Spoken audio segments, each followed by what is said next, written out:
Hey guys, hope you're doing well. Today I want to talk about some very important things that are going to help you do your shadow work. We're going to go through some bases of shadow work and we're going to be explaining some things that are happening inside of all of us and how to deal with them. It's going to be short and educational, and I really want you to actually do these things, because I know that majority of you, well, not majority, but some of you listen to these audios and you're like nodding your head and you're like, yes, I agree, yeah, that makes sense, yeah, I knew that before, yeah, that's true. And then you don't really do it, you don't really do the work, you're just listening about the work and it makes sense, but unless you do it, it can't help you. So listening to it is great, right? And you should be, but you actually have to do it for it to do something on you. So I'm saying this because I used to be like that as well. I would watch and read a lot of books and just be like, yes, this is so good. This is mind blowing. This is really a new discovery for me. And then, I wouldn't really do any of that. I would just go back to my autopilot, my mindset, just the way it always was. And wasn't even trying to change it. I was just listening about it and reading about it, but I wasn't actively changing my mindset. So, therefore, I really, really urge you to actually take this advice and then use it. Okay. So, the first thing I'm going to say is if you haven't watched the previous video or listened to the previous audio, about detaching, do it because this is very important. So, what does it mean to detach? Let's just repeat. Repetition is how your brain learns, okay? To detach does not mean that you need to move on. It does not mean that you have to forget your person, that you need to stop thinking about your person. It's not about your person at all. Detaching is detaching of your negative emotions. Detaching is about you, it's not about them. So, what you are detaching from is expectations, neediness, being, depressed and devastated, the negative things you feel around the situation. That is what you are detaching from. Anxieties, desperation. That is what you are detaching from. You're not detaching from love. You're not detaching from your person. You do not need to, move on, forget about them, any of those things. That's not how it works. So I hope that is clear. And now let's do some. I'm just gonna go through a few shadow work things that are important and kind of explain it to you.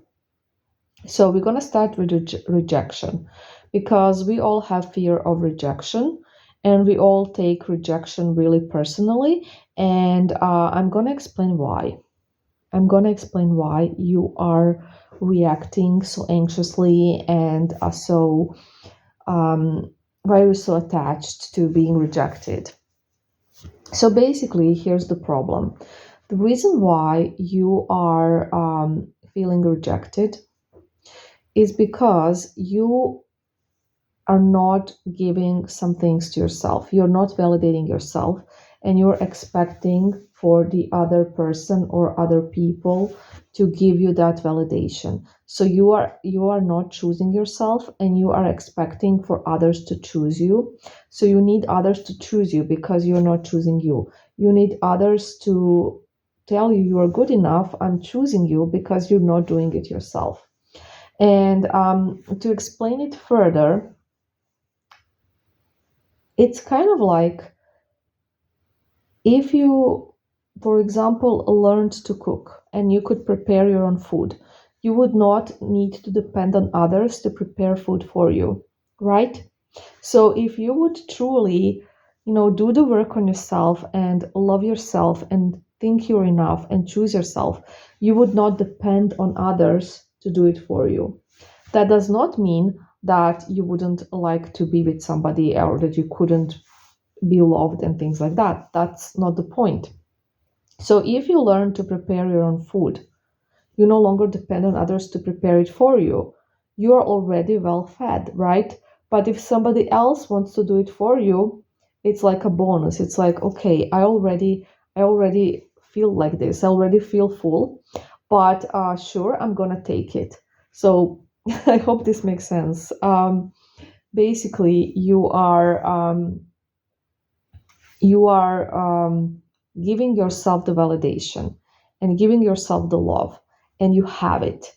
So you are not craving it, you do not need it from others, but you will take it. It will kind of be great and beautiful, but it's not something you desperately need because you do have it, and you do feel chosen on your own.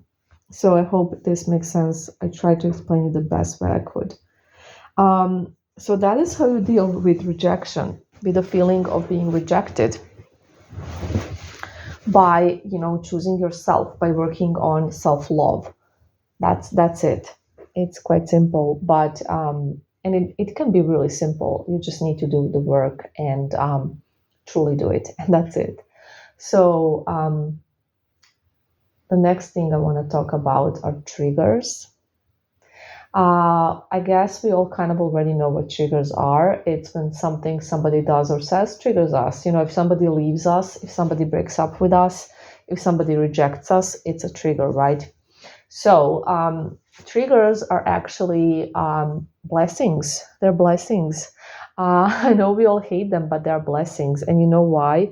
Because triggers are showing you exactly what you need to work on. They're showing it to you and they're telling you, hey, you need to sort this out so you can, be happy and have a successful relationship. This is something you need to work on.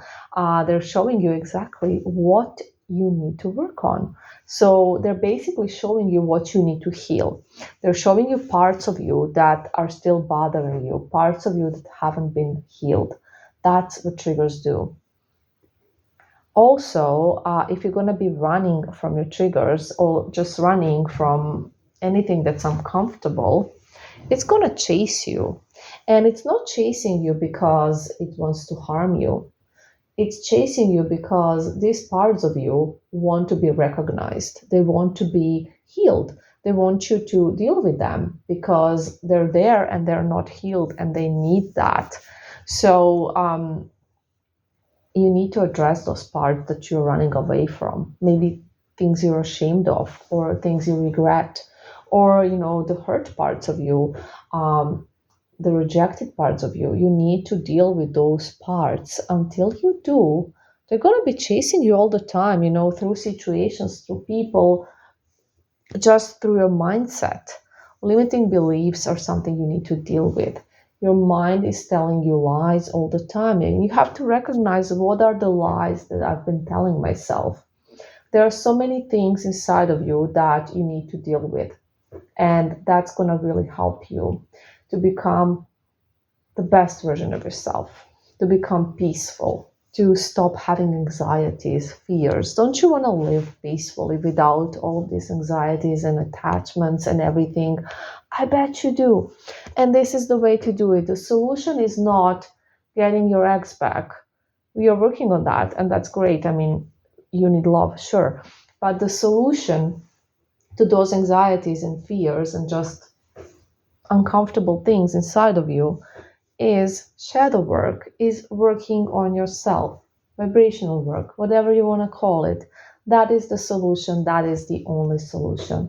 The only solution. And until you do it, these things will chase you.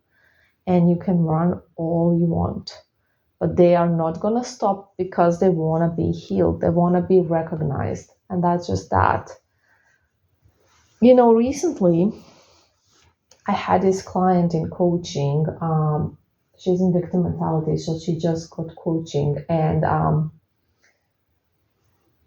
by the way, she wanted me to share her story, and I'm just gonna share this because I think it's so important. Um, So she told me that her problem was her age, and that because of her age, she can't find a relationship because all of the men, they don't like older women.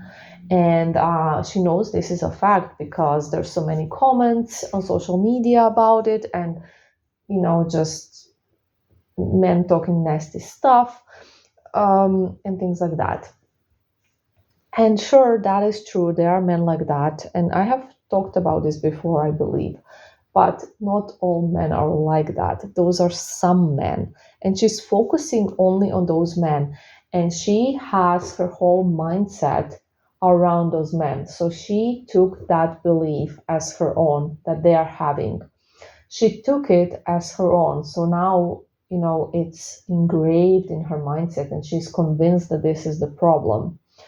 When at the same time, women her age that are not bothered by it are finding love easily. And she can't say that they're not because there's a million examples of that. So your mind is telling you lies all the time. The lies that you picked up from somebody else. That's not reality. That is not reality. That is maybe your reality because you have your whole mindset around it, but it's not reality for other people. So think about that. Think about what lies have you been telling yourself about your situation or about yourself. And think about, have you been giving yourself that love that you crave from others? Why do you crave validation so much in others? Have you been giving it to yourself? Because if you had, you wouldn't be needy for it. You would sure want it, accept it, but you wouldn't be needy for it. You wouldn't beg for it. You wouldn't send a million texts trying to prove your worth if you had that worth inside of you. If you felt that worth for you, you wouldn't be doing that. So take all of this advice, guys, and use them. I promise they work. They will transform your life. I promise you that. I love you guys. Bye.